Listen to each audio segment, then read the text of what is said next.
Hello friends, स्वागत है आपका हमारे चैनल में। मैं डॉक्टर प्रीति गुप्ता एक बार फिर आपके सामने एक नया वीडियो लेकर मौजूद हूँ। और फ्रेंड्स, इस बार का हमारा वीडियो बेस्ड है हिंदू विवाह पर, यानी हिंदू मैरिज। फ्रेंड्स, इसमें सबसे पहले हम बात करेंगे हिंदू विवाह के अर्थ की, यानी मीनिंग ऑफ हिंदू मैरिज। तो फ्रेंड्स, कुछ धार्मिक संस्कारों के द्वारा समाज से मान्यता प्राप्त दो स्त्री पुरुषों का विधिवत मिलन ही हिंदू विवाह है, जिसका उद्देश्य धर्म, कार्य, पुत्र प्राप्ति और रति के प्रयोजन को पूरा करना ही है। फ्रेंड्स, हिंदू विवाह जो है वो यौन संबंधों को प्राथमिकता ना देकर धार्मिक कृत्यों को महत्व देता है। विवाह जो है मनुष्य को एक कर्मशील प्राणी बनाने में योगदान भी देता है। हिंदू विवाह संस्कार के रूप में हिंदू जीवन को स्थायित्व प्रदान करता है और इसीलिए पी.एन. प्रभु ने हिंदू विवाह को एक धार्मिक संस्कार माना है। और फ्रेंड्स, हिंदू विवाह एक धार्मिक संस्कार इस रूप में भी है कि इस विवाह पद्धति के अंतर्गत कुछ ऐसे धार्मिक नियम या कहिए कृत्य होते हैं जिनको पूरा किए बिना विवाह ना तो सामाजिक तौर पर और ना ही कानूनी तौर पर वैलिड माना जा सकता है। और परंपरागत रूप में हिंदू जीवन को 4 भागों में बांटा गया है और प्रत्येक भाग को एक आश्रम मान लिया गया है। जो हम पढ़ते हैं ना, ब्रह्मचर्य आश्रम, गृहस्थ आश्रम, वानप्रस्थ आश्रम और संन्यास आश्रम। इस तरीके से हिंदू जीवन को 4 भागों में बांट दिया गया है। और फ्रेंड्स, हिंदू विवाह में कन्यादान स्वयं ही अपने आप में एक धार्मिक संस्कारात्मक अनुष्ठान भी है। और हिंदुओं में पाए जाने वाले धार्मिक संस्कारात्मक विवाह का एक और उल्लेखनीय तत्व पातिव्रत्य और सतीत्व की धारणाएं हैं, जो सामान्यतः अन्य धर्मों में देखने को नहीं मिलती हैं। और हिंदू विवाह का प्रथम उद्देश्य संतान उत्पन्न करना या यौन आवश्यकताओं को पूरा करना नहीं है, बल्कि हिंदू विवाह का उद्देश्य धार्मिक कर्तव्यों का पालन करना भी है। चूंकि हिंदू विवाह भगवान के द्वारा निर्धारित माना जाता है, इस कारण विवाह बंधन को तोड़ने का अधिकार मनुष्य को है ही नहीं। फ्रेंड्स, हिंदू विवाह के धार्मिक संस्कार के आधार पर ही हिंदू विवाह के कुछ उद्देश्य या कहिए उसके कुछ आदर्श स्थापित किए गए हैं, जिसमें उसका प्रमुख उद्देश्य जो है वो धार्मिक कर्तव्यों का पालन करना है। साथ ही साथ गृहस्थाश्रम में प्रवेश द्वारा 4 पुरुषार्थों की प्राप्ति, यानी धर्म, अर्थ, काम, मोक्ष, इन 4 पुरुषार्थों की प्राप्ति करना भी इसका प्रमुख उद्देश्य कहा जाता है। इसके साथ गृहस्थ आश्रम में प्रवेश के द्वारा ही व्यक्ति जो है 5 यज्ञों का निर्वहन कर सकता है। फ्रेंड्स, हिंदू जीवन के धार्मिक कर्तव्यों को ही यज्ञ कहा गया है, जो संख्या में 5 हैं। ब्रह्मयज्ञ, देवयज्ञ, भूतयज्ञ, पितृयज्ञ और अतिथि यज्ञ अथवा नृयज्ञ। और इन यज्ञों को सुसंपन्न करने के लिए पत्नी की, यानी कि विवाह की आवश्यकता होती है। जैसे एग्जाम्पल के तौर पर अगर हम इसको एक्सप्लेन करें तो पितृयज्ञ को लेते हैं। तो पितृयज्ञ तभी पूरा होता है जब पितरों का तर्पण या पिंडदान देकर पितृ ऋण से उऋण हुआ जाए, और ये काम पुत्रों के द्वारा ही हो सकता है। और उसके लिए पुत्र को जन्म देना आवश्यक है, और पुत्र जन्म के लिए विवाह आवश्यक है। जो विवाह क्योंकि समाज के द्वारा एक मान्य और एक उचित साधन भी है। फ्रेंड्स, हिंदू विवाह के उद्देश्यों में मनुष्य को 3 प्रकार के ऋणों से मुक्त होना अवश्य बताया गया है। मनुष्य के ऊपर देव ऋण, ऋषि ऋण तथा पितृ ऋण होते हैं। यज्ञ आदि से देव ऋण, स्वाध्याय से ऋषि ऋण तथा उचित रीति से ब्रह्म विवाह करके पितरों के श्राद्ध तर्पण के योग्य धार्मिक एवं सदाचारी पुत्र उत्पन्न करके पितृ ऋण का परिशोधन होता है, यानी हम पितृ ऋण से उऋण हो पाते हैं। और इसके अलावा परिवार के प्रति कर्तव्यों का पालन, समाज के प्रति मनुष्य के कर्तव्यों का पालन और स्वयं तथा अपने परिवार के व्यक्तित्व का विकास करना भी हिंदू विवाह के प्रमुख उद्देश्यों के अंतर्गत शामिल है।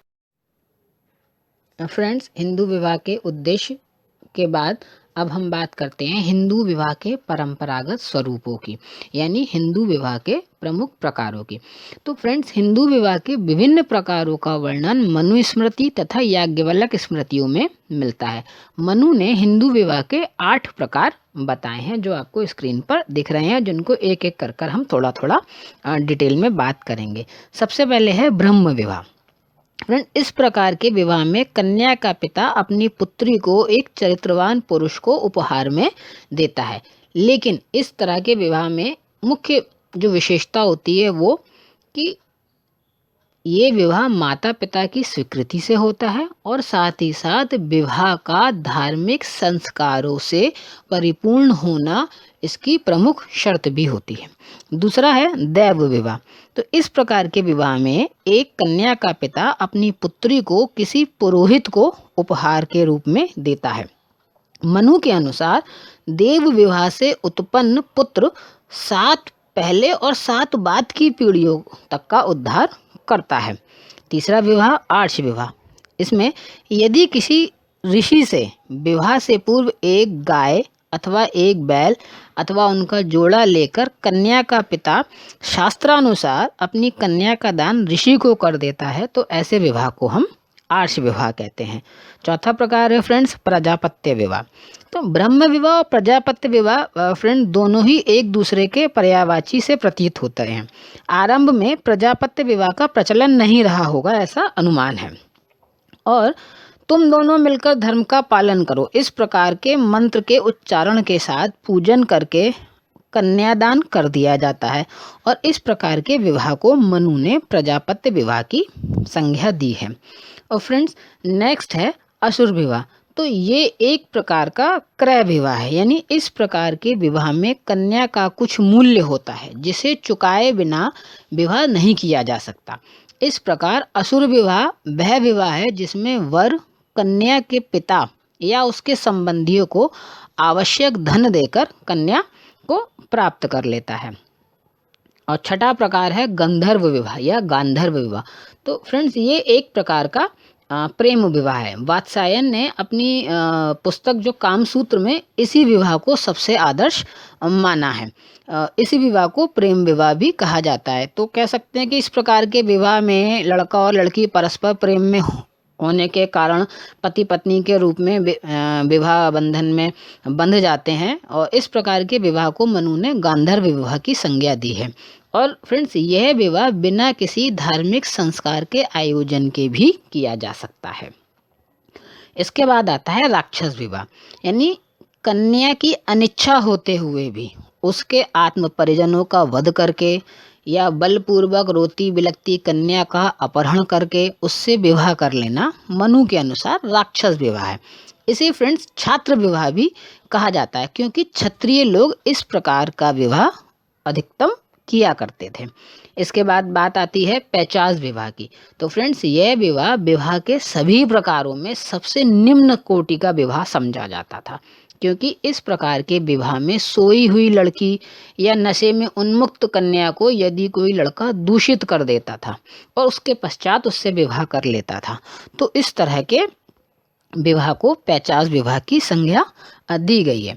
और मनु ने इस प्रकार के विवाह को सबसे पापिष्ट एवं निकृष्ट विवाह कहा है, क्योंकि इस विवाह में कहा जाता है कि जिस स्त्री के साथ बलात्कार किया जाता था उसी के साथ विवाह किया जाता था।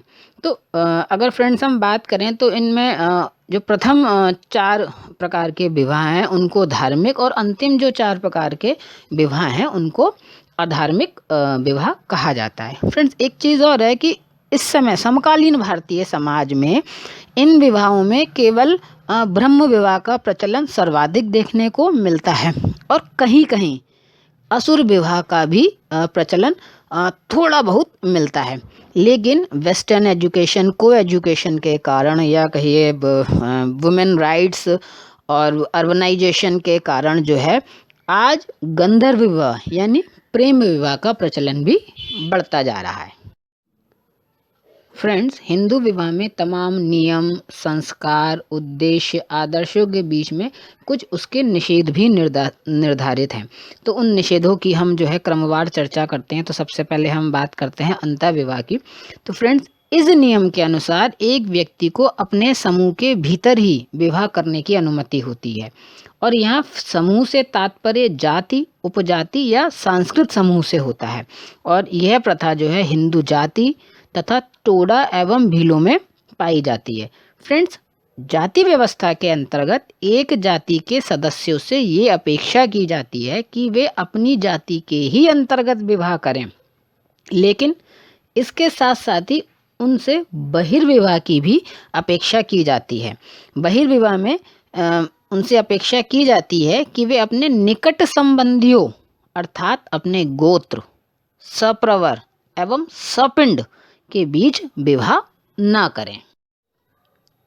फ्रेंड्स, अंतर्विवाह और बहिर्विवाह के बाद हम बात करते हैं अनुलोम और प्रतिलोम विवाह के बारे में।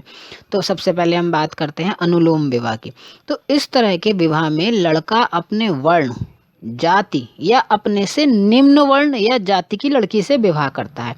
इस प्रकार के विवाह में साधारणतः स्त्री की तुलना में पुरुष की जाति व वर्ण उच्च होते हैं। हिंदुओं में अनुलोम विवाह की अनुमति है और इसे सकारात्मक प्रतिबंध कहा गया है। वहीं प्रतिलोम विवाह यह अनुलोम विवाह का विपरीत रूप है। इस प्रकार के विवाह में लड़की उच्च वर्ण या जाति की होती है। ऐसे विवाहों के बाद स्त्री की स्थिति निम्न हो जाती है और धर्मशास्त्रों में भी इस प्रकार के विवाह की कटु आलोचना की गई है। और ऐसे विवाह से उत्पन्न संतान को चांडाल या निषाद भी कहा जाता है। हालांकि फ्रेंड्स, हिंदू विवाह वैधता अधिनियम जो 1949 तथा हिंदू विवाह अधिनियम 1955 है, इसमें अनुलोम एवं प्रतिलोम विवाह दोनों को ही वैध माना गया है, लेकिन परंपरागत रूप से इन पर इस तरीके के निषेध भी लागू हैं। तो फ्रेंड्स, हमने इस वीडियो में आपको हिंदू विवाह से संबंधित थोड़ी थोड़ी संपूर्ण जानकारी देने का प्रयास किया है और हम आशा करते हैं आपको हमारा ये वीडियो जो है ज़रूर पसंद आया होगा, आपको शायद लाभप्रद भी लगे। और अगर आपको ये लाभप्रद लगता है, पसंद आता है, तो हमारे वीडियो को लाइक कीजिए, शेयर कीजिए और चैनल को सब्सक्राइब कीजिए। Thank you.